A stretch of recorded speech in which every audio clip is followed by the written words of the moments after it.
501, what is a sequence?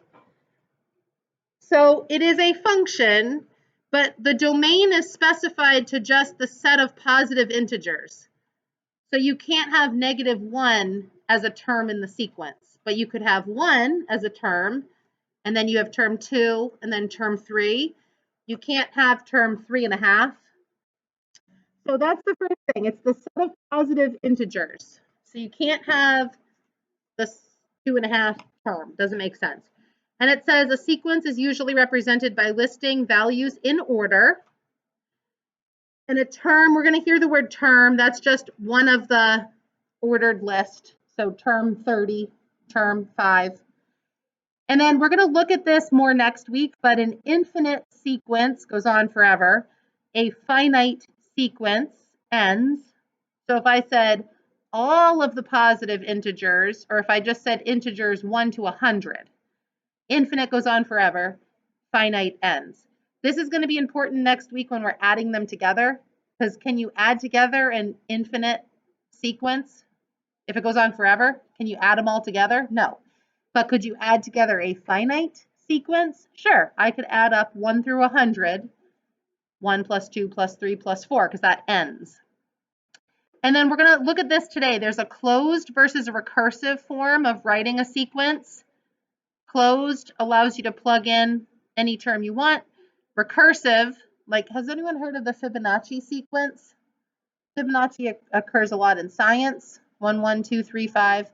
Anyway, that relies on the previous term.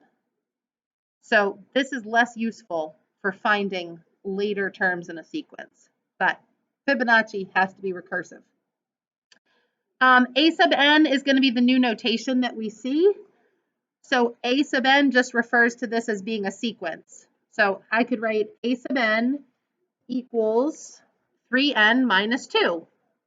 That has the domain of positive integers. But if I write f of x equals 3x minus 2, I could plug in anything I wanted. I could plug in negative values, decimals, but n is just referring to, hey, we're talking about a sequence.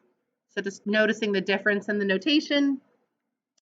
And then it says when you graph a sequence, the points should be discrete. They're not connected because there's no value in between each term. So here's some notation that we're going to start to see. So this is just introducing you to, hey, this is a sequence. This is what notation looks like. So if this is my sequence, a sub n equals -1 raised to the nth power divided by 2n minus 1. They want you to list the first 4 terms of each sequence. So we're going to plug in 1, see what we get. Plug in 2, see what we get, right? So we're doing the first 4 terms. So if I plug in 1, I get -1 to the first power, right? So that's -1. I'm just going to write this underneath my line. So I got -1 over, I got to plug in 1. So 2 times 1 is 2, minus 1 is +1. So my first term in my sequence would be -1. So what about when I generate the second term? Now I do -1 squared, which is going to give me +1 in the numerator. Then I have to plug in 2. So I get 4 minus 1 would be 3. So the number 1/3 would be the second term of the sequence. Can you plug in 3 and 4 and see if you can generate the next 2 terms? Maybe you'll see a pattern that happens. Of -1 in the numerator, and you're plugging in 3, so you get what, 5 in the denominator?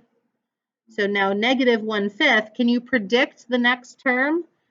Negative, positive, negative. So this one's going to be positive, and the denominator is 1, 3, 5. So this is going to be +1/7.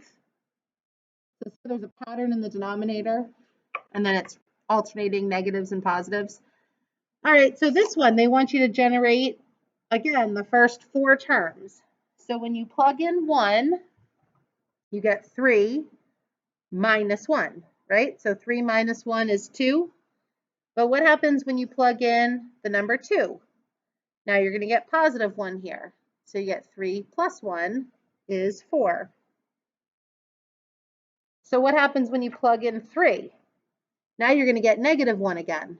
So 3 plus -1 gets you back to 2. So we're oscillating 2, 4, 2, 4, 2, 4. You see how it goes back and forth?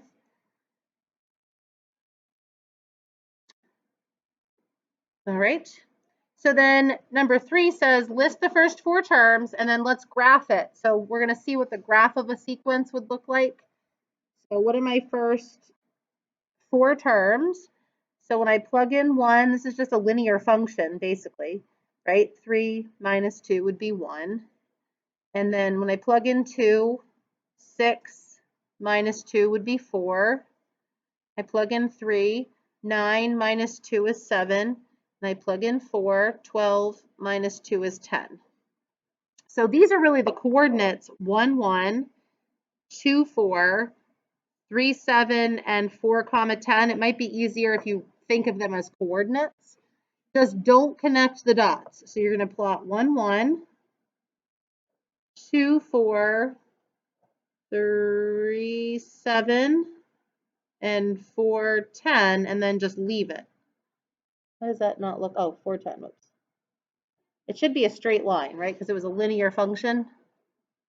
But I don't have any other terms in between these terms. So you don't want to connect the dots because it doesn't go forever. Or it goes forever, but it's discrete, just the dots. So on your homework tonight, it'll give you some sequences. You have to generate like the first 4 terms, and you might have to graph it. Does that kind of make sense so far, working with sequences? All right, so here is another skill that I'm not going to really assess you on, but it's kind of a nice to know for, future math classes, the idea of finite differences. So it says listing a couple terms does not define a sequence. You have to write out basically a formula for the nth term, which can be difficult. So a mathematician's trick can help us determine what degree function we should use. Is it linear, quadratic, cubic?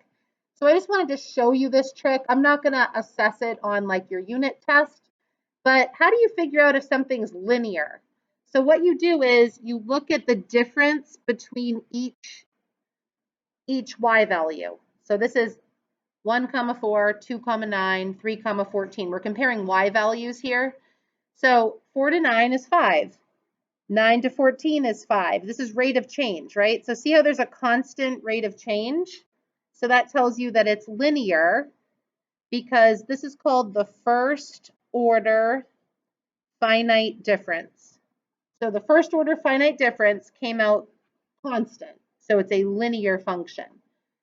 And if the second order comes out constant, it's quadratic. And if the third order comes out constant, it's cubic. So it's a way of looking for what degree of function. So here, do you see how this does not come out constant? Because you go up by 3, by 4, by 5, and by 6. But what happens at that second layer? Now you're going up by 1 each time. So this is called a second order finite difference. And so it tells you that this must have been a quadratic function, because by the time you get to the second layer, it's a constant rate of change. So for advanced, I assessed them on finite differences, but for CP, I didn't want to skip over it because to me, this is a trick that you might need one day just in looking at a pattern. How can you figure out if it's linear or quadratic? So this one ends up, I think, coming out cubic, if I remember correctly. So this goes up by what? 7, 19, and then I can't do this in my head. What's 56 minus 19? 37. And then 117 minus 56 is 61. So then if you go down a second order, what's that? 12. And then 37 minus 19 is 18. 61 minus 37 is 24. And then see how it goes to 6 and 6? So that was 1, 2, 3, third order. So this is a cubic function. And it might never get constant, right? So then you might have an exponential function, or you might have a absolute value function or square root. But for polynomials, if it's linear, quadratic, cubic, you can always look for the degree that way.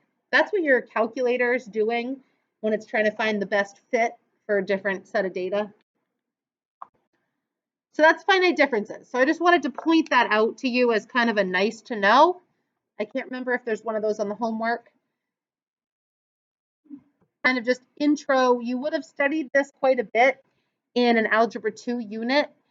We're not going to use recursive as much because when you talk about series, this is a really difficult pattern to use. I would much rather use a closed formula than recursive, but sometimes you have to use recursive. So it says when writing recursive sequences, a sub k is sometimes used. Sometimes they just use a sub n, but sometimes you'll see a sub k. So this is the Fibonacci sequence, which if I have time, I want to show you a video about the Fibonacci sequence. That's kind of cool. It does show up in nature a lot.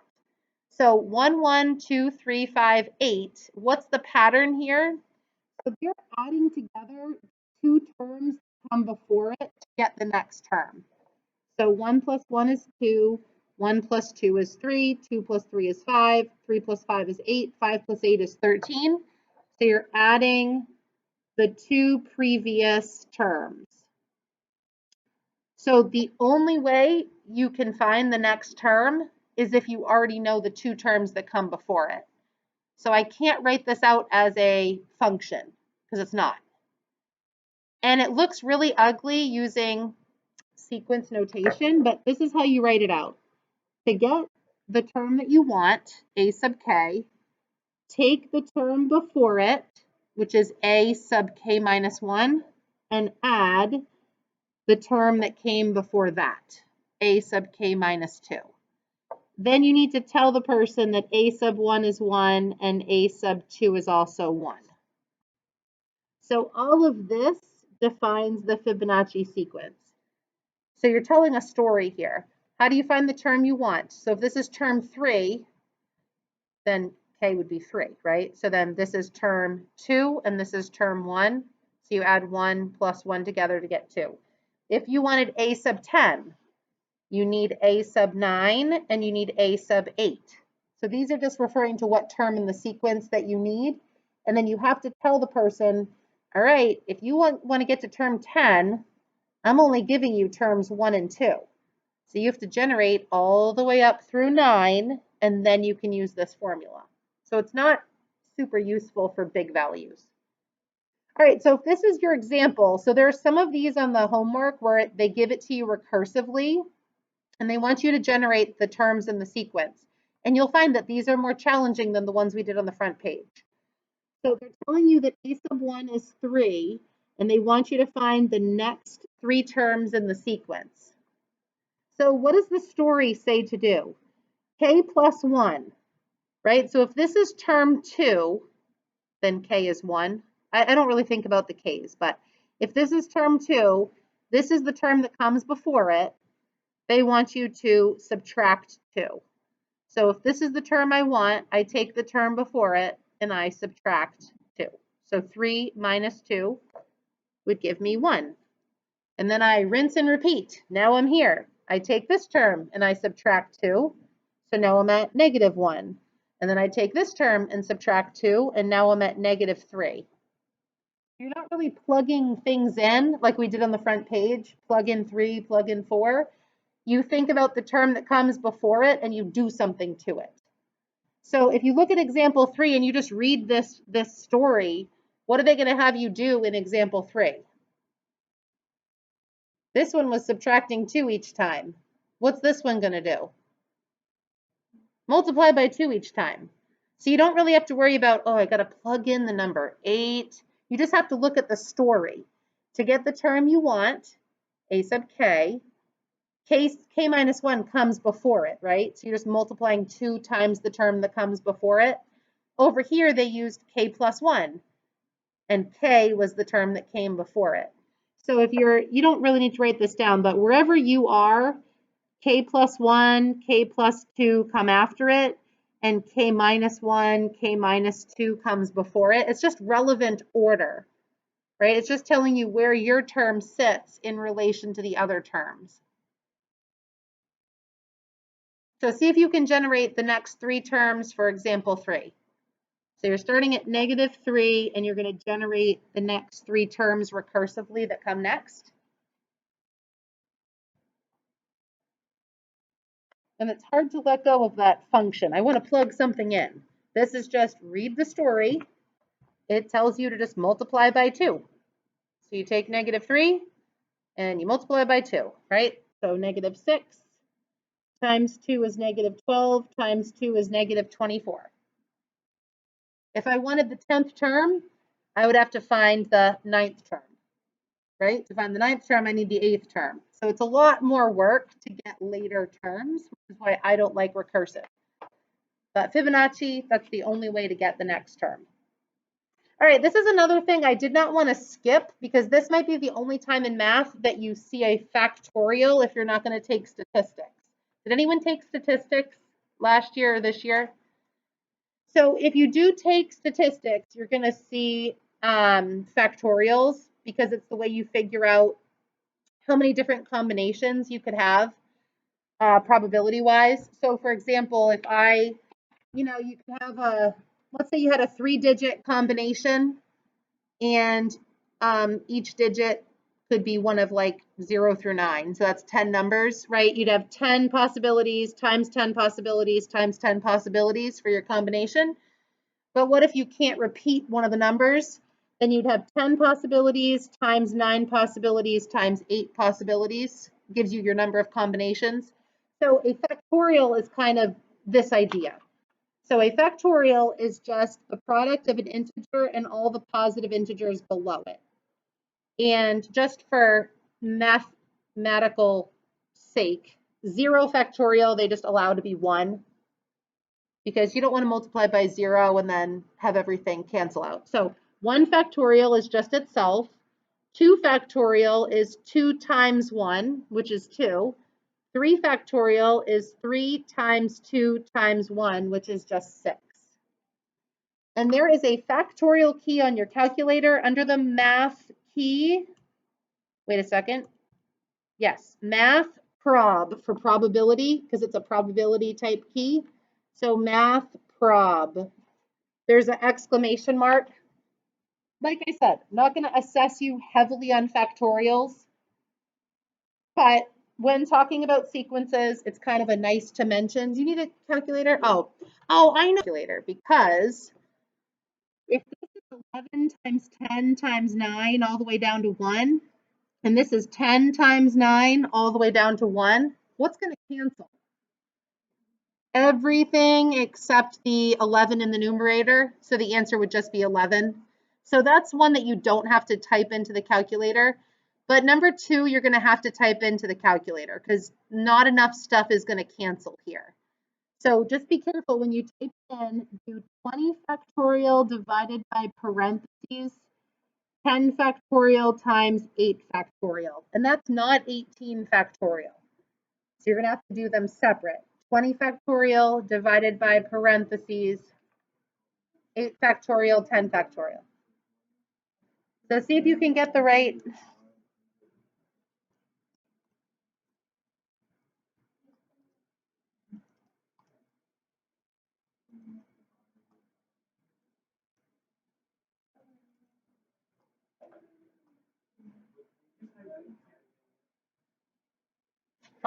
Yeah, you can type the entire thing in, but you have to put the denominator in parentheses.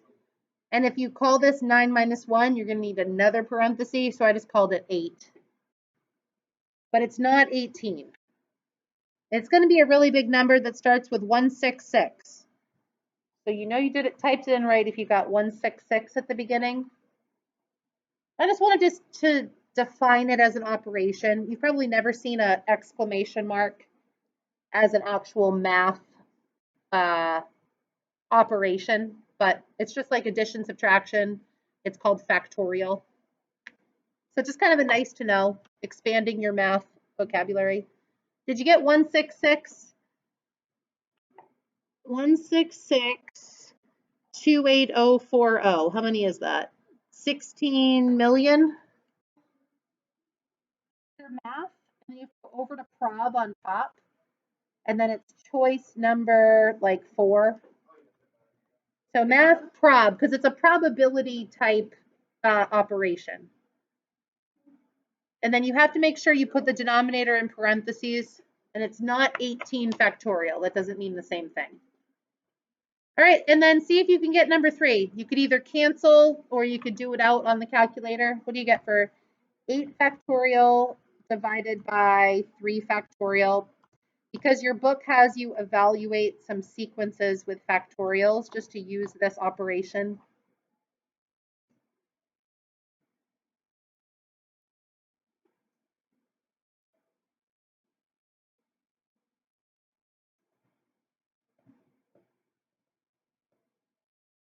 So what do you get for that?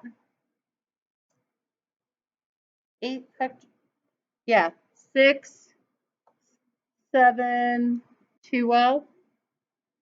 Anyone need help typing it in so I can show you where it is? Okay. And like I said, sometimes you can just cancel. I don't know if this symbol is on a scientific calculator, so you might have to do those problems in Flex. All right, so 4 and 5, and then I'm going to have you try some guided practice to make sure you're good on this stuff. So 4 and 5, you are going to generate the first 3 terms of the sequence, and these are closed form, so you could just plug in 1, see what you get, plug in 2, see what you get, and then plug in 3 and see what you get for each of these, but they involve factorials, right? So on 4, the numerator is going to be 4 each time, right? 2 squared is 4. The denominator is going to change, 1 factorial, 2 factorial, and 3 factorial. So see if you can write those fractions. Then this one, it's a 1, a 2, and a 3 factorial in the numerator, and then a 1, a 2, and a 3 in the denominator. Did we get 4, 2, and 2/3? And then did we get 1, 1, and 2? Does that sound right for this one? Isn't this 6 though? Because this is 3 times 2 times 1. So this is 6. And it, okay, and it is the 3rd term. So 6 divided by 3 is 2. So now we're going to try the guided practice.